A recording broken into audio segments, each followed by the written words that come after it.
In my previous video, I briefly mentioned how the character of Stephen Leeds is not what I would consider to be a sleuth in the traditional sense of that meaning. This, as well as a recommendation from my wife, had me thinking on mystery literature in general, so I decided I'd finally check out these stories everybody had been always talking about, as long as I could remember, the Sherlock Holmes stories. Welcome back to the bookcase.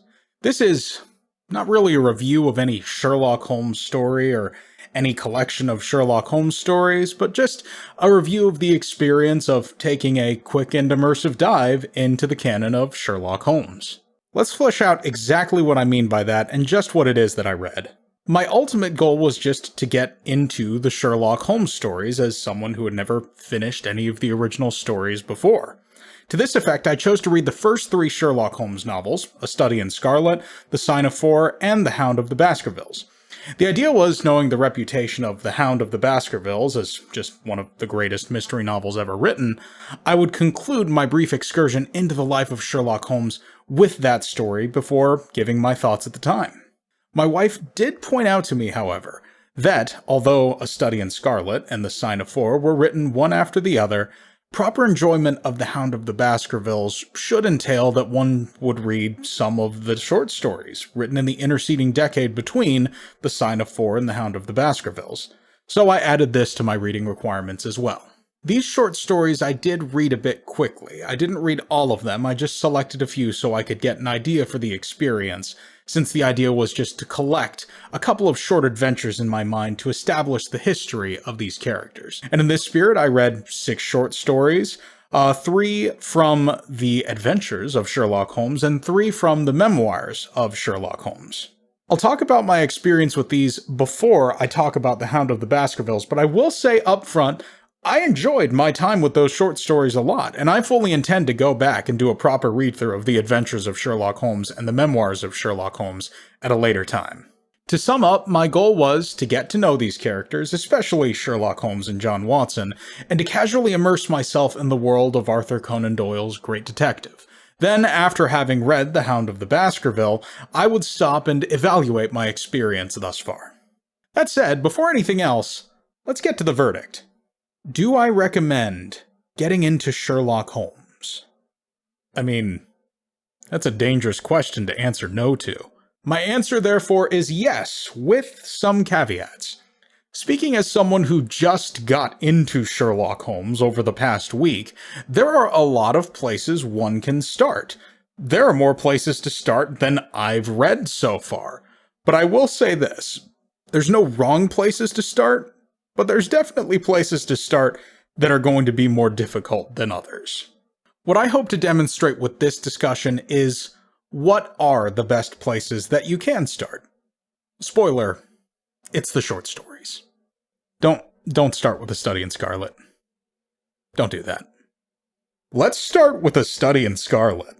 A Study in Scarlet is the first Sherlock Holmes mystery, and it is a novel, not a short story.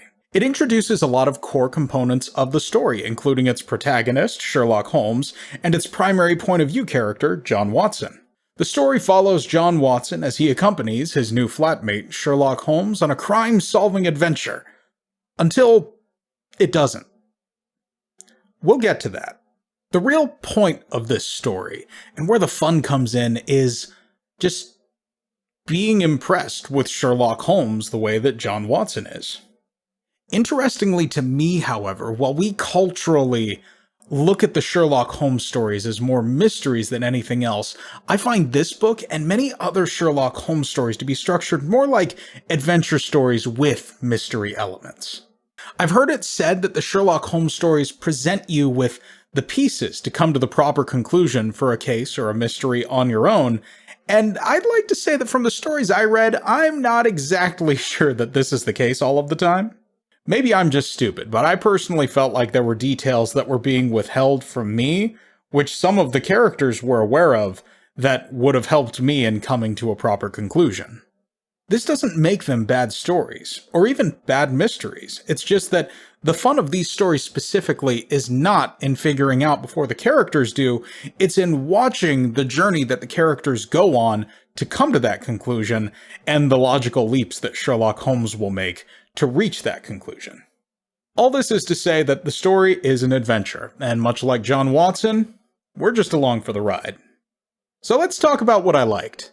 I really enjoy the first half of the story. It introduces its key characters quickly, then it goes on to entice you with its mystery.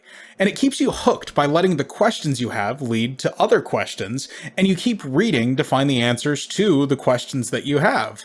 Although the information we receive is largely regulated by what Sherlock Holmes is telling us. Speaking of him, I really like the way he's described and characterized in this book. We get to see him in his day-to-day life as he's just living his life with Watson in their flat. We see the way he's stimulated and excited by puzzles, and we also see his depressive episodes when he's just wanting for any mental stimulation whatsoever.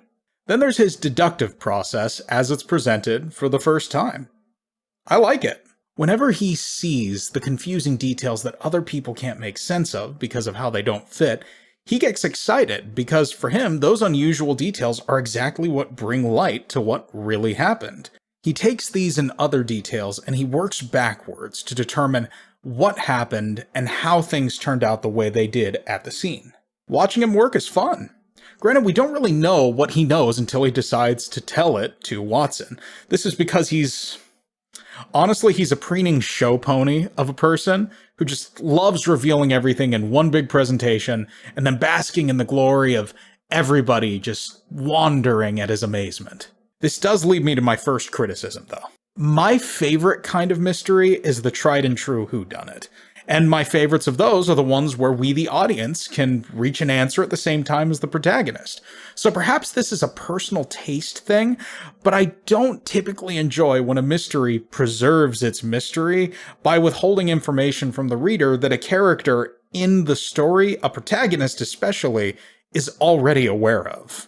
I did defend this element a little bit earlier in saying that I believe these stories are generally more fun to view as adventures with mystery elements, and not necessarily as full-blooded mysteries, but this still bugs me just a little bit whenever it rears its head. See, Sherlock Holmes kind of pioneers this style of mystery writing with its second-person narration style. John Watson doesn't know what Sherlock knows, so we're left to guess the reasons behind Sherlock's actions the way that Watson is. My primary problem with this, I think, is the rate at which information is delivered. Again, my favorite mysteries are the ones that present the information to you just gradually as the story goes on, and only withholds those key details at the end which tie everything together. Study in Scarlet gives the reader information sporadically, and then has a part at the end where the guy who done it basically just sits down and explains what he did and how he did it and why he did it. This is dramatic, but from a modern reading perspective, it just felt a little unsatisfying to me. Like many other things, this is something that I feel like is at its worst in A Study in Scarlet. On that note, let's talk about the second half of the book. I do not like the second half of this book. At the end of a chapter halfway through this book, Sherlock slaps a pair of handcuffs and says, "We've got our guy." The chapter ends, and then suddenly in the next chapter, we're in Middle America, in the wilderness, and this whole different scene is playing out, and we learn, oh, this is the backstory for the murderer in this case. It just feels so weird here because it comes completely out of the blue, and then we just spend a really long time talking about Mormons. I don't have a lot to say about this part of the book, except it takes up most of the second half of the book, and I spent the entire time reading it super excited for it to be over. Incidentally, in the stories that I read, this was the only time where these books break the convention of the stories being told as a secondhand account, written as a primary source in universe. This is part of what makes that change so jarring. The book feels like a Sherlock Holmes short story, which then has a large chunk of background tacked on to the end that's just from a completely different book. Let's bring things together for this one. A Study in Scarlet is, more than anything else, interesting. While the concept of mystery was of course not new, and neither was the concept of a protagonist detective for that matter, Sherlock Holmes brings a sense of theatrical panache that continues to capture the imagination of readers and inspire new works to this day. A Study in Scarlet is where all of that starts. I recommend A Study in Scarlet if you're enthusiastic about starting things from the beginning, or if you're interested in just seeing the genesis of the kind of character that Sherlock Holmes would go on to become the ultimate reference for. I do not recommend A Study in Scarlet if you are at all worried about bouncing off of Sherlock Holmes. I would recommend starting elsewhere in the canon, then coming back to this one if you find yourself still feeling enthusiastic about the character. Now, before moving on to the next book, let's take a moment to talk about the writing in just all of these books. The writing style is definitely older than some people are going to be used to. We're looking at 1890s, 1900s. For the most part, the prose has aged pretty well, although some stylistic things are definitely of their time. A lot of scenes end up being people just sitting in rooms and talking to each other. Sometimes a person will talk for a really long time, and in these cases, that speaker usually becomes the de facto narrator. Another thing to note is that just due to the age of the story, some words that it uses just aren't in our vernacular anymore. You can deal with this if you want by just having your phone next to you while you read it and Googling a word when you don't recognize it, or you can gloss over it like you're listening to an audiobook, which, I'll admit, happened to me more than once. Last note on this point, the books can be a bit, we'll say, dated in sensibility for their time. Some of this isn't unexpected. Western Europe's chief cultural export was colonialism, and especially at that time, so some casual racism is to be expected, as well as some very disrespectful depictions of some races. That's all par for the course when you're looking at something written in this time from this perspective. On occasion, though, some things can catch you off guard. For lack of a better description, I'd say these are things that they didn't have a problem with then, but are just things that if you wrote it in a story today, it would not fly. The most obvious example for me is in A Study in Scarlet. Sherlock Holmes has gotten some pills from a crime scene, and he wants to know if the pills are poison. So, he knows Watson has a dog, and he decides to test the pills on the dog, and the dog dies. To be fair, the text does tell us that the dog was sickly, and the humane thing to do was, and this is what they were going to do, to put it down. To be balanced, Sherlock Holmes totally kills a dog in the first book. This kind of thing doesn't happen often, but it's worth remembering that we're more than 100 years removed from when these books were written. There's gonna be some dissonance. Moving on, The Sign of Four. The Sign of Four is the sequel to A Study in Scarlet, and establishes Sherlock Holmes as a recurring character. It's implied to take place a bit after A Study in Scarlet, although how much time is up in the air. We'll come back to that. Sign introduces Mary Marston, who would go on to wed John Watson, and serves as the client in this story, putting the boys on the scent of the crime. The mystery is a little bit more present this time around, although I would still say this is more adventure with mystery elements. What starts with a request for help from Mary regarding mysterious note she's received quickly turns into a hunt for a murderer and a stolen treasure, and it gets going pretty quickly. The Sign of Four introduces a lot of new key features of Sherlock Holmes as well that would go on to become mainstays. This is the story that introduces his drug usage as a character flaw, as well as his use of disguises while investigating. I guess, if you want to argue it, it could just be argued a neutral feature, but I would argue that the drug usage is a character flaw. Anyway, let's talk about what I liked in this one. This book actually feels like a novel, not just a short story with a long addendum about Mormons afterward. I would actually say that to me, The Sign of Four feels, from a writing perspective, like a more polished version of what A Study in Scarlet was. In that regard, I really enjoy the mystery in this one. The Hauser actually cleared up very quickly as to the way the murder was committed, and what the story's primarily about is figuring out who did the murder, and actually catching him and the treasure he stole. Here we get to see Sherlock Holmes' deductive process in action again, and we see the variety of methods he knows to utilize to find his man, from employing a tracking dog to working a day job in disguise to learn things he couldn't learn normally. The pursuit is engaging. It's a slow pursuit, but it's methodical and deliberate. I like it quite a bit. I would actually argue that a good deal of what I liked about The Sign of Four is seeing these refinements in Sherlock's character and his investigative process. As I said before, he's like he was in A Study in Scarlet, but he's more fleshed out, more realized. Now for what I didn't like. Let's start with something small. I wasn't a fan of the very brief romance into courtship of Watson and Mary. This isn't to say I didn't like that it happened, but that it happens very quickly with not a whole lot of events leading into it for me. I feel like an expanded version of this story, keeping the same characters in the same positions, would expand this subplot a bit more and give it a bit more room to breathe. That way Mary can have a bit more to do, and she and Watson can actually get some more time on the screen together. Speaking of Watson, this is the one where Watson's constant praises of Sherlock start to annoy me, to be frank. In the original stories, Watson is a Sherlock simp.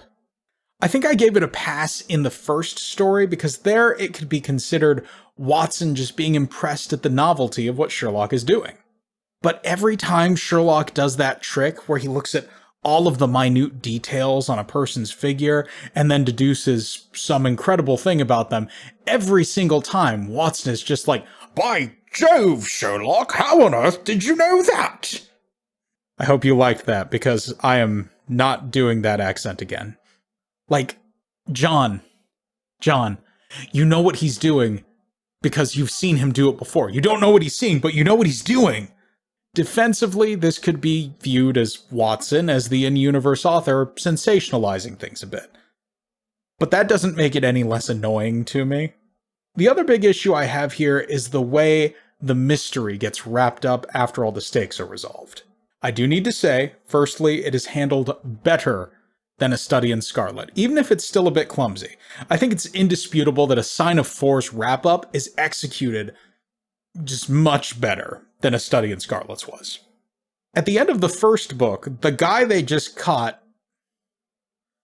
At the end of the first half of the first book, the guy gets caught, and then the whole second half of the book just becomes his background information, followed by a monologue where he explains what he did and how he did it and why he did it.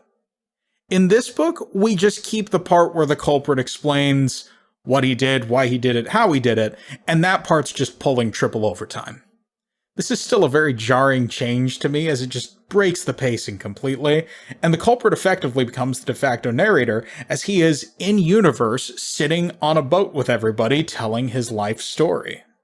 It's doing the same thing that A Study in Scarlet did, and I have most of the same problems with it, but the difference here is that it's a lot shorter and it doesn't break the framing device, so even though it's jarring still, it is much less jarring than it was in A Study in Scarlet. Doyle has effectively taken the two most awkward parts of the end of A Study in Scarlet and mushed them together into one giant awkward monologue. Granted, this awkwardness also exists sort of as a consequence of the point of view. We are still bound to John Watson, so we still only know and hear what he knows and hears, so it is necessary that he hear this information from someone, in this case, the culprit. As Doyle will himself demonstrate later, though, there are more graceful ways to handle this. Summing things up for the Sign of Four. I work with cell phones in my day job, and there's one big company that produces cell phones, and I'm not going to name the company, but they've got two phones that we're just going to call the 12 and the 13. Whenever someone asks me whether they should get a 12 or a 13, because they don't see really many differences, the 12 looks to have a lot of the same features that the 13 had, they want to know why they should even consider it, and I always tell them, get the 13. Because even though they look superficially similar, the 13 has so many small features and quality of life improvements that are just going to improve the experience of the device and the longevity of it compared to its younger sibling. The Sign of Four is the 13 to A Study in Scarlet's 12. On the face, it's more of the same, but a little under the hood, there's a lot going on that makes this later story much improved from its first iteration. I believe that The Sign of Four is an objectively better novel than A Study in Scarlet. So it's strange that one of the issues I had was I just felt like A Study in Scarlet was more interesting. I believe this comes from the fact that I read A Study in Scarlet and then immediately moved on to The Sign of Four. I think because of this, while reading The Sign of Four, I couldn't help but feel like I was retreading some old ground. After I put some time behind me, it'll be interesting to go back and reread The Sign of Four and see if I feel any differently. Despite that, I would recommend The Sign of Four in general, more than I would recommend A Study in Scarlet. As for whether it should be your first foray into the Sherlock Holmes canon, I would say it works better than A Study in Scarlet, and if you're dead set on starting with a novel, it's a pretty good starting point. But I'd actually recommend starting with the short stories instead. So before we move on to the last book, let's talk about what I thought about some of those short stories. For this occasion, I selected 6 short stories to read between The Sign of Four and The Hound of the Baskervilles. I knew that off the bat, 3 of the stories I wanted to make sure I read were A Scandal in Bohemia, The Adventure of the Greek Interpreter, and The Final Problem. This is of course because these stories each introduce an iconic character to the Sherlock Holmes canon. In order, Irene Adler, Mycroft Holmes, and the Napoleon of crime, Macavity, the Mystery Cat, Professor James Moriarty. Besides these 3 stories, I also decided to select 3 other stories on a whim to fill out my reading list. Those ended up being The Adventure of the Red-Headed League, The Adventure of the Speckled Band, and The Adventure of the Cardboard Box. As I said at the beginning of this video, my goal in reading these short stories so quickly was not to achieve a thorough, complete understanding, but to just quickly emulate the experience of having followed along with the adventures of these characters for a while, as I wanted to have at least some sense of their extensive history before I moved on to The Hound of the Baskervilles. From what I read, I would say if you're looking to get started in Sherlock Holmes, the short stories are the best way to go. The Sherlock Holmes short stories are not unlike modern-day episodes of crime shows and the mysteries which they've inspired so many years later. Each adventure is self-contained, with very few references in any of those stories coming back to other stories. Earlier I ragged on how Holmes always does that trick, where he sees all the tiny details on a person and draws some conclusion from it, and Watson is always impressed. That makes a whole lot more sense when you consider the short story format, because when that happens at the beginning of almost every story, it gives any reader a quick way, especially if this is their first Sherlock Holmes story, to quickly grasp just what Sherlock Holmes' skill set actually revolves around. In a way, it's things like this that are the staying power of these short stories.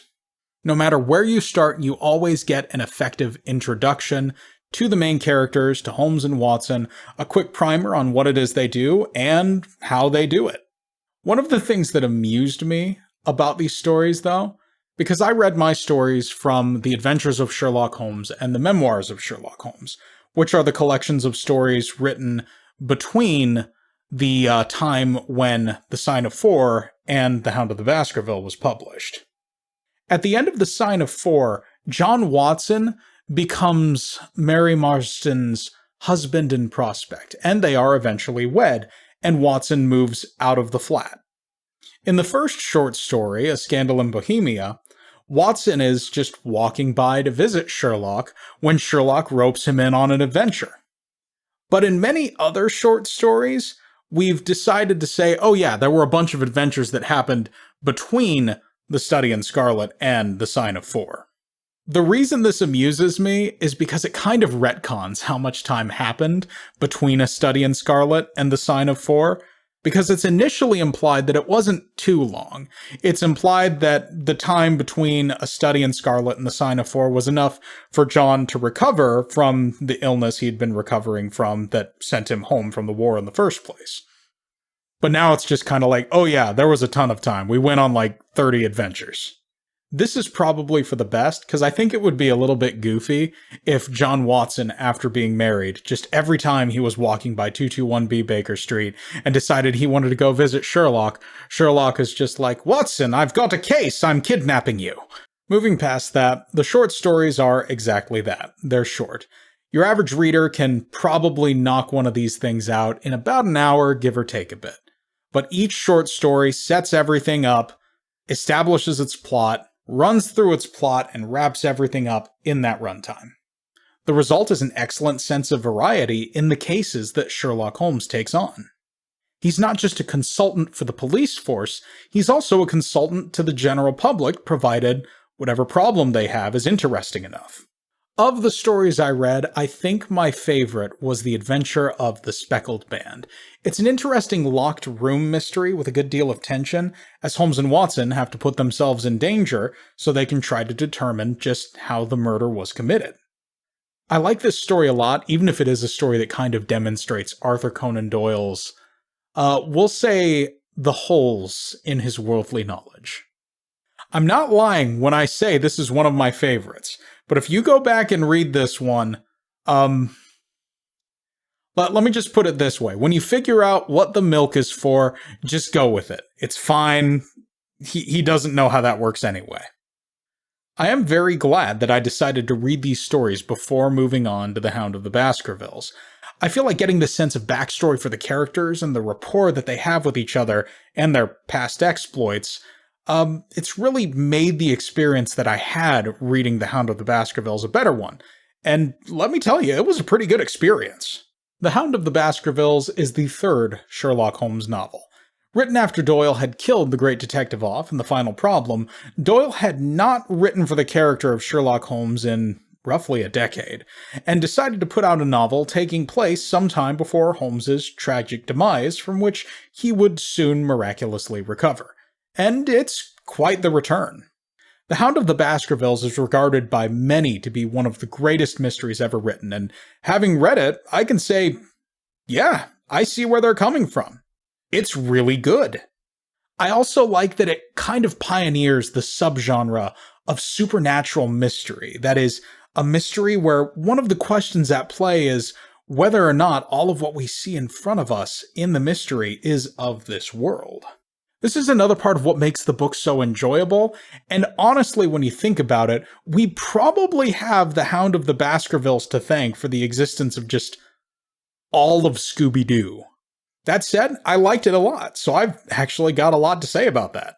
I believe the mystery of the Hound of the Baskervilles is superior to all of the other mysteries in the novels that Doyle has written so far. I want to specify the novels, not necessarily the short stories. I've got a lot of reading to catch up on there, but as far as A Study in Scarlet and The Sign of Forgo, the Hound of the Baskerville, its mystery blows theirs right out of the water. I think the reason for that is largely up to practice and scale. Sherlock Holmes started as 2 full-length novels, or 1.5 full-length novels, and an addendum about the Latter-day Saints. Then, after writing these 2 novels, Doyle spent the next several years composing a couple dozen short stories where he was perfecting the formula of how these mysteries would work for this character. Something I felt while reading the short stories is that they were generally better paced than the novels were. This was most noticeable primarily in the speed at which they deliver information about the mystery on hand. Even when a point comes at the end where Sherlock explains how it all went down, this still feels much more natural than it did in A Study in Scarlet or in The Sign of Four. I feel like the shorter format of these adventures forced Doyle to condense this explanation phase of the story into something much more manageable, as the shorter length of these stories would cause a long epilogue to stick out a lot more than it did in a novel. Moving back to The Hound, I feel that the great amount of practice which Doyle had over the years experimenting with and perfecting his formula with so many short stories, perhaps along with a few years of hindsight provided by taking an extended break from writing for the character, allowed him to craft a structure to his mystery far better suited to the length of the novel rather than to the short story. The mystery at hand is that of the heir of the Baskerville house, who has just learned of his good fortune and inheriting his family estate as well as the fortune contained therein. The only problem is that the previous baronet of the estate died under mysterious circumstances, seemingly fleeing from a ghostly hound of a legend tied closely to the family name. On the advice of a friend, he ends up seeking out Sherlock Holmes for assistance. A little trick this book does, which actually helps a lot in the pacing of the story, is it actually removes Sherlock Holmes from the story for a few chapters. In that time, we're with Watson and the client, who are working on their own, trying to put together the information they have and work towards solving the mystery as best they can. You may recall a while back how it annoyed me how Sherlock would run around, gather information, and then he wouldn't tell us anything because he wants to give it all in a big presentation at the end. This plot detail where Holmes and Watson are separated actually sidesteps that issue very, very cleverly. It also helps that when he re-enters the story, Sherlock Holmes is not shy about sharing all of the information that he has, and he and Watson cooperate in coming to the final conclusions together. The result of all of this is a mystery which is constantly drip-feeding details to keep the reader alert and asking questions. Even better, the information presented is often information which can be taken by the reader to draw connections between the points of data that we've gathered. While the information necessary to draw definitive conclusions does not arrive until we're presented with that information and the conclusion which Sherlock has drawn from it, this is the first time in reading a Sherlock Holmes novel that I felt I was able to plausibly draw inferences about what I believed was going on. Again, the novels, short stories, probably going to have a different idea on that once I get around to reading the rest of those. Another big thing I have to give this book props for is the wrap-up. As stated previously, I had issues with the way Study and Sign handled this. Sign was definitely an improvement over Study, but there was still a lot of room to grow here. The Hound of the Baskervilles seems to have learned from both of these, as well as the short stories, and it's set itself up to have a resolution and wrap-up which communicates all of the remaining details without becoming unwieldy. A large part of the benefit here comes from the overall structure of the novel itself. Hound is a lot more consistent in how it doles out information to the reader, so by the time the mystery has been solved, we already have most of the details, and we only need Sherlock Holmes to come and give up a few more pieces so that we have a complete picture. Another neat little trick is how this section where Sherlock explains everything doesn't happen immediately after the resolution the same way it does in the other two books. Instead, some time passes, and we get a new scene where they're back in their flat at 221 Baker Street.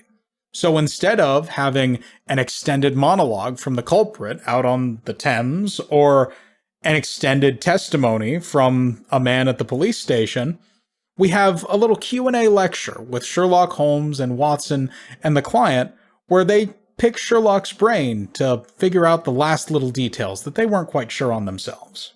The atmosphere of this scene is nice because there's no pressure anymore. Everything's been resolved, and since we've kind of moved past it in the story, the reader's moved past it as well. I like the way that this is all handled because it feels a lot more leisurely and a lot more okay to just sit back and let Sherlock tell you everything that's going on, since, we're in a sitting room and not in the middle of a river. It may not sound that different, but in practice, the change of setting and atmosphere work wonders for that final wrap-up.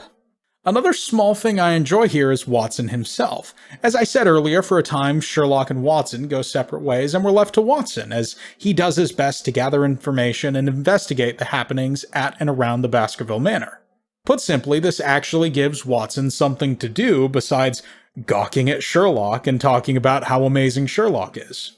We also get to see Watson put into practice some of the methods he's seen Sherlock Holmes utilized.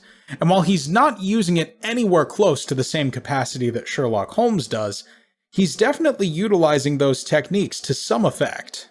Then when Sherlock returns, he doesn't just step in and solve everything. He returns and he and Watson pool their knowledge together, and they work together to find the resolution to the case. The funny thing is, this is also the thing I didn't like about the book. Seeing Watson stretch his wings is nice, but the result is we have a stretch of about 5 chapters where Sherlock Holmes just isn't in the book.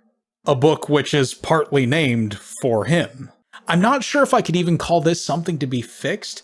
As I said before, there's things about this that really contribute to what makes the story good, but Personally, I just wish Sherlock Holmes could have come back into the story a little bit earlier, maybe.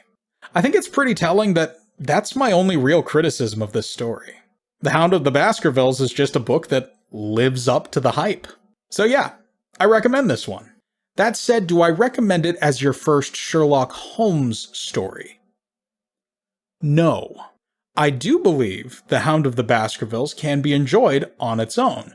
However, I agree with my wife Taylor here, and I think that it's best enjoyed when you already have some experience with the character's prior exploits. Definitely read it. It's that good. Just read a couple of short stories first to get the most out of it. Don't worry, no matter what you pick, it's going to be worth your time.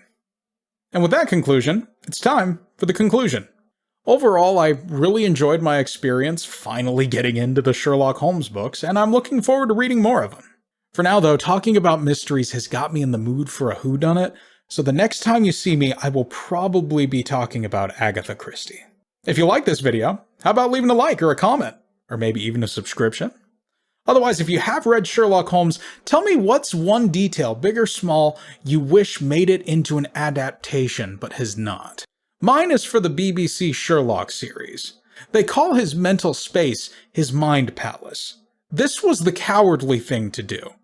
What they should have done is called it what he calls it in A Study in Scarlet. His brain attic. That's all I've got for today. Anyway, I'm Steven. This is The Bookcase. Go have fun reading something.